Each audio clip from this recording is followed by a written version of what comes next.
I'm Karen, and this is Josh, and welcome to episode 5 of Programming with Python for Scientists and Engineers. All right, everyone, it's time to learn how functions function. When we write programs, we usually find that we need to repeat certain groups of statements, possibly with small changes to the variables. We could cut and paste our lines and try to be sure to make all the necessary changes, but that would result in a program full of duplication. It would be hard to read and prone to errors. Instead, we should write a function. A function is a set of statements that is given a name, and that name can be used over and over throughout the program. For example, we could define a function that computes the sum of two numbers, but such function would be of limited use if the values of these two numbers were fixed. To get around this limitation, we wanted to find a function that uses two variables as input parameters. Let's call them x and y. Now, when we call the function in our script, we will pass specific values for x and y to the function. The function takes x and y, computes the sum, and returns the result. The benefit of this design is that we can reuse the same function to compute the sum for any xy number pair without the need to modify the function itself. Functions in programming languages have some of the properties of their mathematical counterparts, but have some differences also. Let's look at how we write functions in Python. The keyword is def for define. This is followed by the name of the function. Immediately after the name of the function is parentheses, enclosing variables for values that are passed into the function. These are called the function's parameters.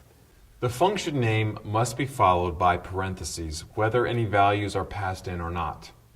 Def begins a code block, so a colon is required.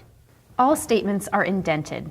A return statement is used to return a result computed by the function to the caller of the function. The documentation string, docstring, must follow the def line and be indented one level. Recall that docstrings are enclosed in triple double quotes. The docstring is optional, but it is good practice to use it for documenting what the function does. Here's a simple implementation of our sum function in Python. The first line declares the function. Its name is sum of 2. It requires 2 arguments represented by the variables x and y. The code block for the function includes any computations or work that the function performs. Most functions end with a return statement that returns to its caller any result. In this case, the sum of the 2 arguments. Functions don't do anything until we invoke or call them. They are static pieces of code held in memory until they are called.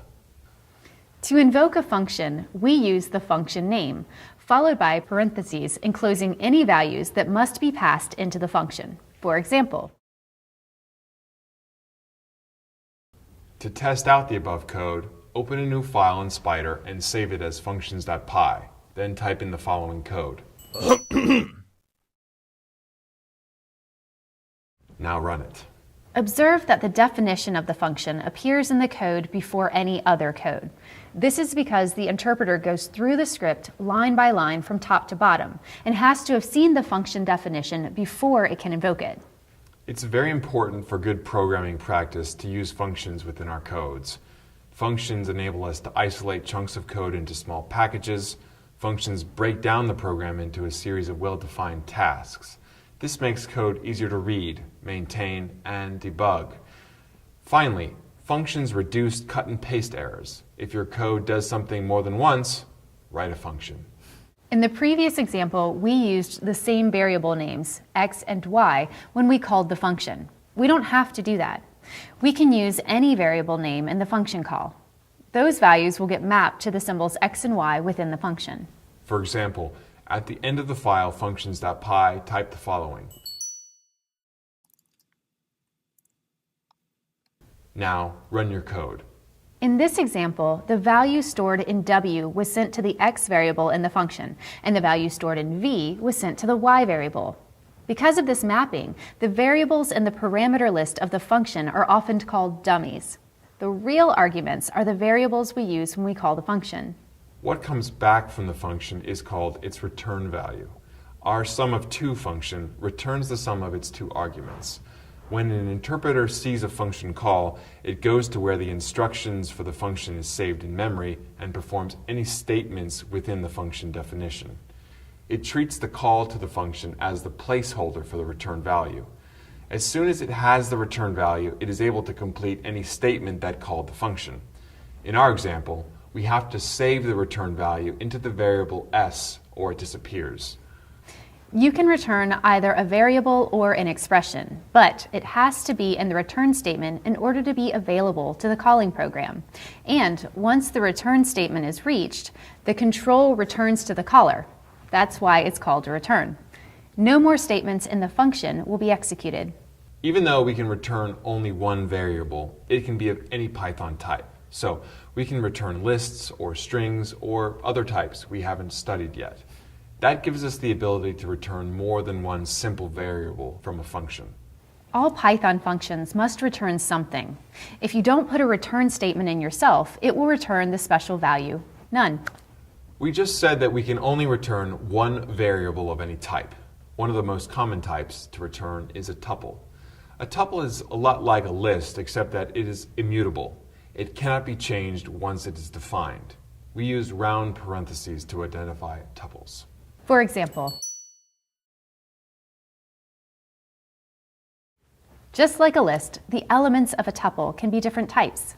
We can index and slice a tuple just like we'd slice a list. For example, we can unpack a tuple into multiple variable names. we don't even always have to use parentheses. If the context is clear, a comma-separated sequence is interpreted as a tuple, such as the following. Tuples have a lot of uses, but you should be able to see why one of the most common is to return multiple values from a function. As a simple example, look at the following code snippet.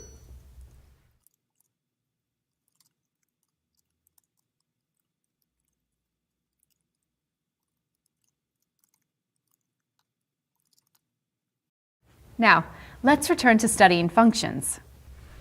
Type the function makeList into the file functions.py.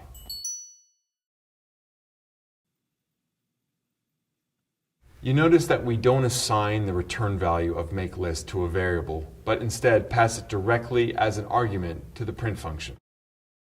Next, let's experiment with makeList. In the IPython console, type each of the following lines and observe the results. You may wonder what else you can do with the newList variable that we defined in the makeList function. Can we use it outside the function? Let's try by adding the following statements at the bottom of our script. Notice the print statement. We are passing multiple arguments separated by a comma to the print function. The print function will concatenate these into a single message string. We do this to clarify which values are held by which variable in the console output. Once you finish typing, you will notice a yellow warning icon to the left of the last statement. If you hover over it, you can read the warning message, undefined name, new list. If you ignore this message and run the script anyways, the interpreter will display an error message in the console window.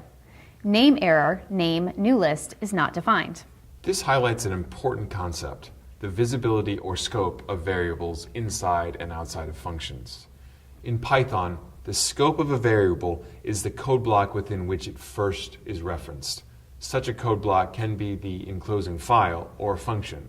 So, any variable that is created in a function is visible to that function and not the calling routine. Likewise, a function will not see variables that are created outside of the function, with the exception of global variables that we won't discuss here. What does that mean for our example? The variable outside list is defined in the main code block inside the script file, not in a function. It is visible and can be used anywhere in the program, including inside the makeList function, although that's not the best practice. In contrast, the newList variable is defined inside the makeList function, and therefore its visibility or scope is restricted to this function.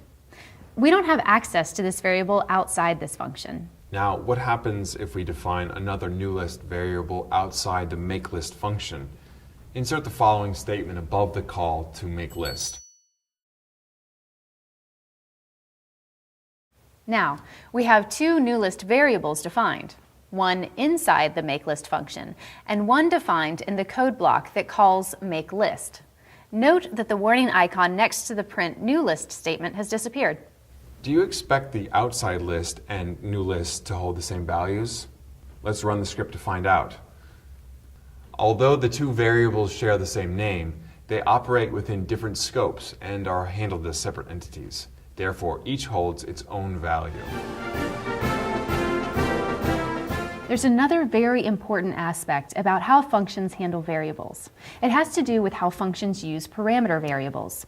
If you pass a variable that is of a mutable type and you change that variable in the function, it can change outside. Sometimes it's called a side effect. Let's see how that works. In functions.py, type the following. What is printed in the last line and why? Using the Variable Explorer pane, examine the L variable. What is L now? The value is a side effect of the function. You can see even though L outside and L defined in the function have different names, they access and manipulate the same underlying data object. In this episode, we have looked at how to write functions and call them within programs. As you begin to write larger and more complicated programs, you'll find that breaking the program down into smaller tasks and writing functions for those tasks will make it easier to write and understand your code. Where should your functions go in your program files? The only thing the Python interpreter requires is that the function is defined above the first statement that invokes it. For good style, though, you should group your functions together at the top of your program. Thanks for joining us on this episode of Programming with Python for Scientists and Engineers. Don't forget to do the assignments to help you better understand functions. Next time, we'll learn how modules work. See you then.